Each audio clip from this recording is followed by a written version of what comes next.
दोस्तों, आज मैं एक ऐसी कहानी लेकर आया हूं जिसे आप सुनेंगे तो आप सर पकड़ लेंगे कि हम 21वीं शताब्दी में जी रहे हैं या फिर ज़माने जाहिलियत में जी रहे हैं। जी हाँ दोस्तों, जहां इस्लाम ने 1450 साल पहले मर्द और औरत में कोई फ़र्क नहीं किया, दोनों को बराबर के दर्जे दिए गए, दोनों को बराबर हुकूक दिया गया। लेकिन जब अंग्रेज़ों का ज़माना आया तो अंग्रेज़ों ने जितनी भी प्रथाएं थी हिंदुस्तान के अंदर वो सबको बंद कर दिया। हालांकि इस्लाम इस चीज़ का हमेशा से मुखालिफ रहा है। जितनी प्रथाएं हैं वो सब बेकार बकवास है, वो नहीं होना चाहिए।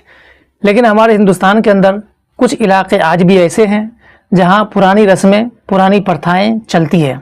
दरअसल आज की जो कहानी है इसमें एक पत्नी है और दो पति है, यानी एक लड़की की शादी दो लड़कों से होती है। अब ज़रा सोच कर देखिए कि एक लड़की दो लड़कों के साथ कैसे एडजस्ट कर पाएगी। जी हाँ दोस्तों, ये ऐसा फैक्ट है जिसे आप सुनने के बाद आप भी सोचने पर मजबूर हो जाएंगे कि आखिर हिंदुस्तान के अंदर ऐसा कौन सा कोना है जहाँ ऐसी प्रथाएं अभी भी चल रही है। तो आइए हम आपको बताते हैं, आप हमारे साथ बने रहिए। कहानियाँ रिवायतों से पैदा होती है। कुछ कहानियाँ सरहदों से नहीं, दिलों से जुड़ती है। और कुछ कहानियाँ ऐसी होती हैं जो सदियों पुरानी रिवायात को आज की दुनिया में एक आईना दिखाती है। ये कहानी सिर्फ एक शादी की नहीं, ये कहानी है यकीन, सकाफत, कुर्बानी, सवालात, समाज और कानून के दरमियान टकरार की। हिंदुस्तान के पहाड़ी इलाके हिमाचल प्रदेश के एक गांव शिलाई में एक ऐसी शादी हुई जिसने सिर्फ लोगों की तवज्जो नहीं बल्कि उसने सोचने पर मजबूर कर दिया। क्या एक औरत दो भाइयों की बीवी बन सकती है? क्या ये मोहब्बत है? क्या ये सकाफत है या फिर जुल्म का कोई पुराना चेहरा? ये सिर्फ एक शादी नहीं, यह है जोधी प्रथा, एक ऐसी रिवायत जो महाभारत की द्रौपदी से जन्म लेती है और आज के समाज में जिंदा है। लेकिन पूरी सच्चाई जानने से पहले एक लम्हा रुकिए। अगर आप ऐसी ही सच्चाई, कहानी, जज्बाती, मुआशरती और चौंका देने वाली वाक़यात से जुड़ना चाहते हैं तो अभी हमारे चैनल को सब्सक्राइब कीजिए, बेल आइकॉन को दबाना न भूलिए ताकि कोई भी सच आपसे छूट ना पाए। वो बचपन से ही एक अलग सी लड़की थी जिसकी आंखों में ख्वाब तो आम सी लड़कियों जैसे थी, मगर उन ख्वाबों के रंग कुछ मुख्तलिफ थे। उसका नाम था सुनीता। हिमाचल के ज़िला सरमोर के एक छोटे से गांव कनहट के रहने वाली एक शर्मीली मगर समझदार लड़की। जब वो बड़ी हो रही थी तभी उसे अपनी बिरादरी की एक प्राचीन परंपरा के बारे में सुना। कहा जाता था कि उस परंपरा में एक औरत दो या उससे ज़्यादा भाइयों की एक साथ पत्नी बनती है।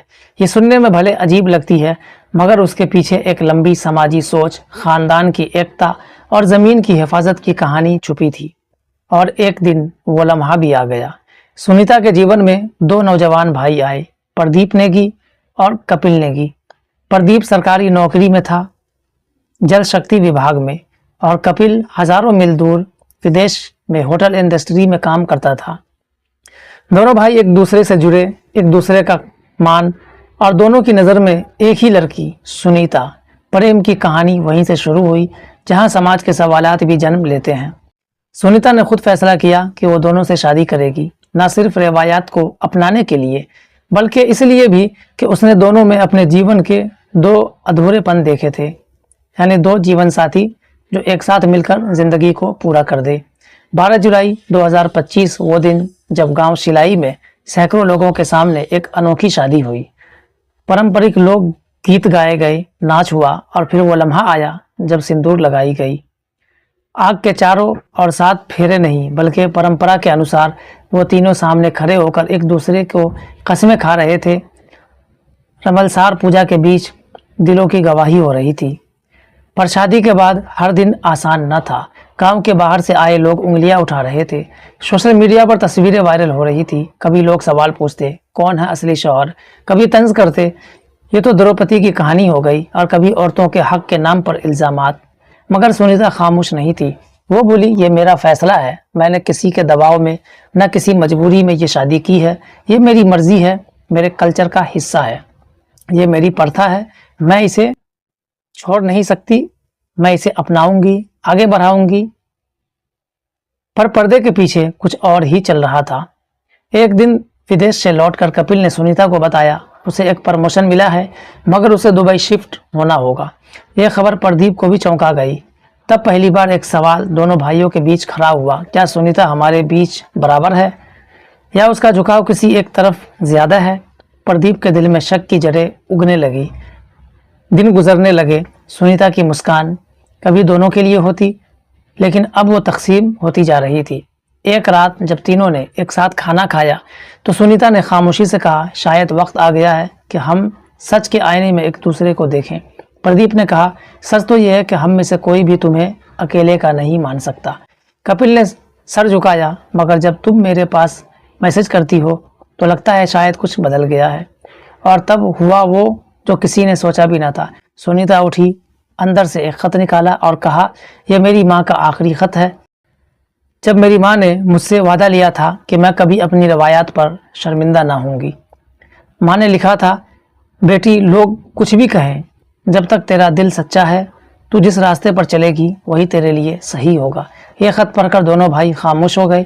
दोनों की आंखों में आंसू थे। धीरे धीरे वक्त गुजरता चला गया। सुनीता ने अपनी परंपरा को न सिर्फ जिया बल्कि अपने जीवन से साबित कर दिया कि मोहब्बत, सकाफत और एहतराम अगर साथ हो तो कोई रिश्ता गलत नहीं होता। ये कहानी एक लड़की की हिम्मत की है। ये कहानी है एक समाज की जिसने सदियों पुरानी रिवायात को सवालों के बीच में जिंदा रखा।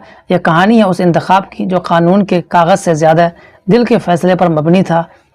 आज जब हम जोड़ीदार प्रथा पर सवाल उठाते हैं तो शायद हमें पहले ये समझना होगा, क्या हम सबका हक नहीं कि हम अपने तरीके से जिए। जहाँ लिव इन रिलेशनशिप को कबूल किया जाता है वहाँ परंपरा को अपनाना गुनाह क्यों समझा जाता है। यह सिर्फ एक शादी नहीं थी, ये एक पैगाम था कि औरत अगर खुद फैसला करे तो मजलूम नहीं, परंपराओं की रखवाली बन जाती है। अगर आपको ये कहानी कुछ सोचने पर मजबूर करे, कुछ नया दिखाए तो बराए करम चैनल को सब्सक्राइब ज़रूर करें और वीडियो को दूसरों तक ज़रूर शेयर करें।